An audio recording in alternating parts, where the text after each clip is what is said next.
Hezbollah தலைவர் மரணம் எதிரொலியாக ஈரான் தலைவர் அயதுல்லா அலி காமேனி பாதுகாப்பான இடத்தில் தஞ்சமடைந்துள்ளதாக தகவல் வெளியாகியுள்ளது. இஸ்ரேல் ஹமாஸ் போரில் ஹமாஸுக்கு ஆதரவாக களம் இறங்கிய லெபனானை சேர்ந்த ஹிஸ்புல்லா அமைப்பினர் இஸ்ரேல் நாட்டின் மீது ராக்கெட் மற்றும் ஏவுகணைகளை வீசி தாக்குதல் நடத்தத் தொடங்கினர். அதற்கு பதிலடியாக லெபனான் மீது இஸ்ரேல் அவ்வப்போது வான்வழி தாக்குதல்களை நடத்தி வருகிறது. இந்த தாக்குதல் சமீப காலமாக தீவிரமடைந்துள்ளது.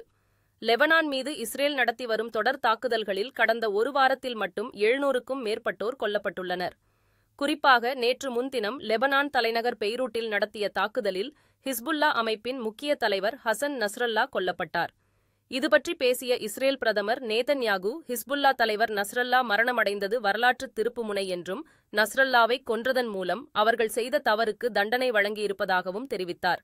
இந்த நிலையில் ஈரான் தலைவர் அயதுல்லா அலி காமேனி உயிருக்கு பயந்து பலத்த பாதுகாப்புடன் ரகசிய இடத்தில் பதுங்கியிருப்பதாக தகவல் வெளியாகியுள்ளது.